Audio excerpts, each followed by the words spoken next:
Você sabia que as estatinas são uma das classes de medicamentos mais usadas no mundo para doenças cardiovasculares? Então vamos entender um pouquinho mais como elas funcionam e quais efeitos adversos que elas podem causar. Vem comigo.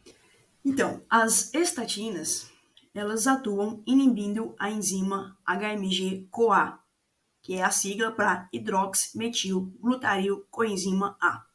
Essa enzima é responsável pela síntese do colesterol a partir do mevalonato. Inibindo essa enzima, as estatinas conseguem, então, reduzir a síntese do colesterol.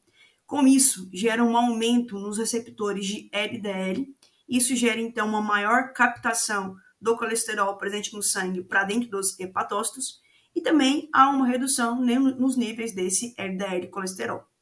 Bom, além desse mecanismo de ação, as estatinas também possuem um efeito anti-inflamatório e antioxidante, muito bom para que a placa de ateroma não se desestabilize, e não forme coágulos futuramente. E também tem o seu efeito anti-inflamatório para reduzir a formação ali do processo na placa de ateroma. E também as estatinas conseguem modular a pressão arterial. Dentro desses benefícios, há então a estabilidade da placa de ateroma, evitando o desprendimento da placa formando coágulos, e há a proteção vascular. É importante mencionar também que o efeito das estatinas está relacionado à redução do triglicérides e ao aumento do HDL colesterol, que é o colesterol benéfico. Só que aí existe um questionamento que o médico cardiologista vai ter que responder, Qual estatina escolher? Qual estatina prescrever? Então, existem inúmeras estatinas, as mais prescritas consistem em 3, simvastatina, atorvastatina e rosuvastatina. A escolha pelo médico prescritor depende muito do quanto o colesterol desse paciente está alterado e quais o risco cardiovascular que esse paciente apresenta. Como, por exemplo, será que ele tem outras comorbidades além da dislipidemia? Então, para casos leves, a simvastatina é uma boa escolha, porque é um medicamento de baixa potência. Para os casos mais moderados a graves, nós temos as estatinas de mais alta potência, que é a rosuvastatina e a atorvastatina. Então, a simvastatina, ela possui uma potência moderada, em comparação com as outras estatinas. Ela, de acordo com a sua dose, pode ser tratada em casos leves até casos mais moderados. A dose da estatina varia ali de 10 até 40 mg de uso diário, podendo chegar no máximo a 80 mg. Existem algumas características importantes, por exemplo, o uso no tratamento inicial de paciente com hipercolesterolemia, e há um certo risco de interações medicamentosas maiores do que com as outras duas estatinas. Já a rosuvastatina, ela é uma estatina de maior potência quando comparada com a simvastatina. Ela consegue reduzir o LDL em até 60%, o que é muito vantajoso para pacientes com alto risco cardiovascular. Ela é indicada para pacientes com hipercolesterolemia severa e também pacientes com hipercolesterolemia familiar, pacientes que apresentam alto risco cardiovascular. As doses de rosuvastatina variam de 5 a 40 mg por dia.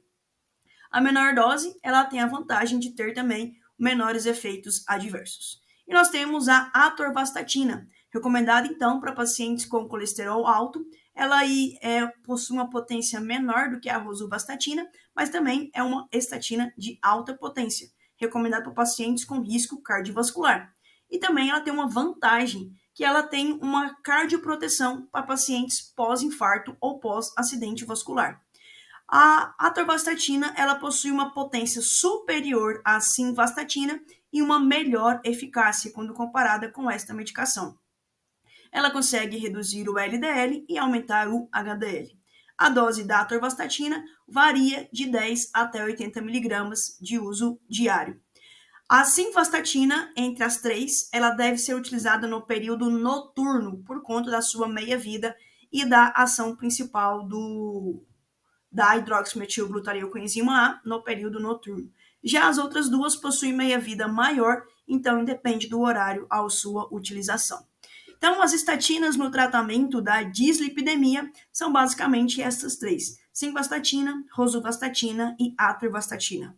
A escolha dela pelo médico cardiologista dependerá, então, do risco cardiovascular que o paciente terá. Bom, independente disso, nós temos que as estatinas, como classe, elas possuem efeitos adversos comuns. Entre esses efeitos adversos, destaca-se o efeito de miopatia, que são os efeitos de dores musculares. Além disso, o paciente também pode relatar problemas digestivos, náuseas, vômitos, desconforto gastrointestinal. E o efeito mais agressivo, porém também um efeito mais raro, é a rabdomiólise. Esse efeito é necessária a suspensão da medicação com consulta com o médico. As estatinas não são recomendadas, elas são contraindicadas para paciente com doença hepática ativa, porque as estatinas podem alterar as enzimas hepáticas TGO e TGP. Então, o paciente com doença hepática ativa não recomenda-se o uso das estatinas. Outra contraindicação são pacientes grávidas, principalmente na primeira gestação, porque esse medicamento pode comprometer toda a gestação em si. E o controle da dislipidemia, que ocorre a partir do uso das estatinas, associado à mudança de estilo de vida, previne complicações graves como infarto e acidente vascular encefálico. Caso você, então, faça uso da estatina e se sinta indisposto após usar esse medicamento, procure o seu farmacêutico para que ele possa te orientar. Não pare de usar essa medicação por conta própria. Ela é uma medicação de uso contínuo, porque a hipercolesterolemia, a dislipidemia, é uma doença silenciosa e quando você ver, pode ser tarde demais. Até breve, tchau, tchau. Então, as estatinas,